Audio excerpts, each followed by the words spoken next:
காமெண்ட்ஸில் வந்து அவங்க ஃப்ரெண்ட்ஸ் எல்லாம் டேக் பண்ணி மச்சான் வாங்க மச்சான் இந்த வேலைக்கு போயிடலாம் அந்த மாதிரி ஒரு கொச்சா ஒரு கேலி பண்ணுற மாதிரி மெசேஜ் பண்ணுவாங்க. ரொம்ப அன்கம்ஃபர்டபுளாக இருக்கும் சம்டைம்ஸ் ரீட் பண்ணுறதுக்கு. அதை ஷேர் பண்ணி சொல்லுவாங்க, நம்ம எல்லாம் ஐடி ஜாப்லாம் விட்டுட்டு, ஒரு உதாரணத்துக்கு சொல்கிறேன், ஐடி ஜாப் விட்டுட்டோ இல்லை என்ன ப்ரொஃபஷனில் இருந்தாலும் அந்த ப்ரொஃபஷனை விட்டுட்டு இந்த ப்ரொஃபஷனுக்கு ஜம்ப் ஆயிடலாம். அந்த மாதிரி மீம்ஸ் ட்ரோல்ஸ் எல்லாம் க்ரியேட் பண்ணி பேசுவாங்க. எனக்கு மெசேஜே போடுவாங்க, எப்படி நீ இந்த மாதிரி ஒர்க் பண்ணுற, அசிஸ்டண்ட்டாக கூப்பிட்டுக்கோ, நானும் வர போகிறேன், பொண்ணுங்களுக்கு ப்ளவுஸ் மாட்டி விடலாமா, அந்த மாதிரி டேர்ட்டியாலாம் பேசுவாங்க. அதெல்லாம் படிக்கும்போது எனக்கு அப்படியே கில்ட்டியாக தான் இருக்கும். நான் எப்படி சொல்கிறேன், எக்ஸ்பிளைன் பண்ண முடியாது இல்லையா? ஓகே, கிளைண்ட்டுக்கு நான் ட்ரை பண்ணுறேன்னா automatically see them as my sister.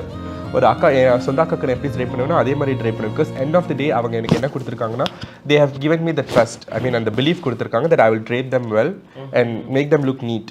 So I'll drape, I'll make sure I'll give my 100% effort and 100% perfection on them and I'll leave my job. I'll leave.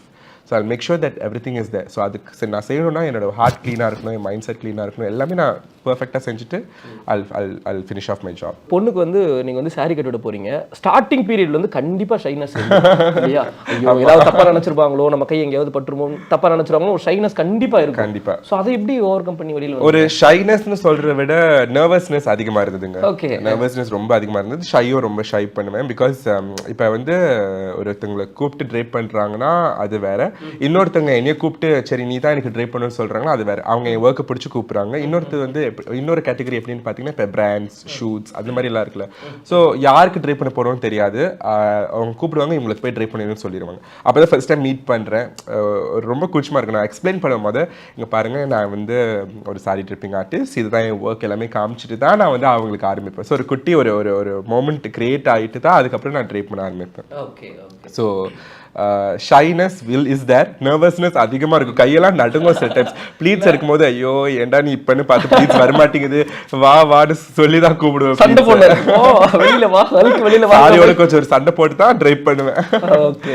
ஒரு நர்வஸ்னஸ் இருக்கும். But இப்போ பார்த்தீங்கன்னா இல்லை, எனக்கு முழுக்க confidence இருக்குது. Because I know that I'm doing good and எனக்கு தெரிஞ்சது நான் பர்ஃபெக்டாக செஞ்சுட்டு என் வேலையை முடிச்சுட்டு கிளம்பிடுவேன். இந்த அச்சீவ்மெண்ட்லாம் பண்ணுறதுக்கு வந்து நிறைய ஸ்ட்ரகிள்ஸை வந்து நம்ம தாண்டி வந்திருக்கணும். ஆமாம், நிறைய ஸ்ட்ரகிள்ஸ், நிறைய ட்ரோல்ஸ், நெகட்டிவ் கமெண்ட்ஸ், இதெல்லாம் அழுகையெல்லாம் கண்டிப்பா இருக்கும். எவ்வளவு ஸ்ட்ரகிள்ஸ் ஃபேஸ் பண்ணீங்க, எவ்வளவு நெகட்டிவ் கமெண்ட்ஸ் ஃபேஸ் பண்ணீங்க? சோஷியல் மீடியா வரதுக்கு முன்னாடியே வந்து இது ஒரு ப்ரொஃபஷனாக நான் செய்கிறதுக்கு முன்னாடியே வந்து ஒரு பேஷண்ட்டாக நான் ஒரு சாரி தொட்டும் போதே எனக்கு ரொம்ப பேட் ஃபீட்பேக் வந்தது. ஃபீட்பேக்னு சொல்கிறது bad comments from my own family. ஃபேமிலியில் ஆரம்பிச்சது ஃப்ரெண்ட்ஸ் வரைக்கும் போயிருக்கு. எப்படின்னு பார்த்தீங்கன்னா, இப்போ உதாரணத்துக்கு என்னோட மெயில்ஸ், வீட்டில் இருக்கிற மெயில்ஸ், அவங்களே வந்து என்னது எங்கள் அம்மா திட்டுவாங்க, என்னது ஒரு பையனுக்கு நீ சாரி கொடுத்து அவனை சாரியெல்லாம் ப்ளீட் பண்ணி சொல்லிட்டு இருக்க, இது அவனை எங்கே போய் லீட் பண்ண போகுது, இந்த மாதிரிலாம் செய்யக்கூடாது, அந்த மாதிரி எங்கள் அம்மா திட்டியிருக்காங்க, என்னையும் திட்டியிருக்காங்க, நீ சாரி தொட்டினா நீ வந்து உருப்பட மாட்ட, அந்த மாதிரிலாம் சொல்லியிருக்காங்க. ஒரு ஆம்பளையாக இருந்தால் நீ சாரி தொடக்கூடாது, அந்த மாதிரிலாம் சொல்லியிருக்காங்க. சின்ன வயசில் டிமோட்டிவேட் பண்ணியிருக்காங்க. ஆனால் அதே பீப்புள் இப்போ பெருமையாக சொல்லிக்கிறாங்க, அவர் வந்து என்னோட நெஃப்யூ, அவர் வந்து என்னோட ஃபேமிலி தான், அந்த மாதிரி சொல்றவங்களும் இருக்காங்க. கற்றுக்கும் போதெல்லாம் அப்படி சொல்லிட்டு இப்போ வந்து சக்ஸஸ் ஆனதுக்கு அப்புறம் அப்படி சொல்றாங்க. அப்படியும் இருக்காங்க. பட் ஐம் ஹாப்பி தட் நான் இங்கே வந்து நிற்கிறேன். அவங்க அப்படி சொல்றது வந்து எனக்கு ஹாப்பியாக தான் இருக்குது. நான் அப்போ டிமோட்டிவேட் பண்ணிருந்தவங்க இப்போ ஹாப்பியாக என் பேரே என்னோட நெஃப்யூன்னு சொல்லிக்கிறாங்க. அதுவே எனக்கு ரொம்ப ஹாப்பி. அப்படியே ஃப்ரெண்ட்ஸ் கூட பார்த்தீங்கன்னா, ஸ்கூலில் வந்து நான் சொன்னல, இப்போ நான் என்னோட ஃப்ரெண்ட்ஸ்க்கெல்லாம் வந்து நான் ட்ரைப் பண்ணுவேன், சாரீஸ் ட்ரைப் பண்ணுவேன்.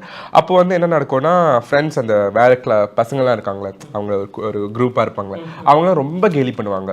அந்த கேலியிலே சம்டைம் ஸ்கூலுக்கே போவேனான்னு தோணும். ஒரு சாரிக்காக இப்படி கேலி பண்ணுறாங்களே, கொச்சை வார்த்தை யூஸ் பண்ணி கூப்பிடுவாங்க. பாரு அவன் சாரி கட்டுறான், பொண்ணுங்களுக்கு சாரி கட்டுறான் அப்படி கூப்பிடுவாங்க. அவன் எதனால கட்டுறான்னு நம்மளுக்கு தெரியும், அந்த மாதிரிலாம் சொல்லி ரொம்ப கொச்சையாக பேசுவாங்க.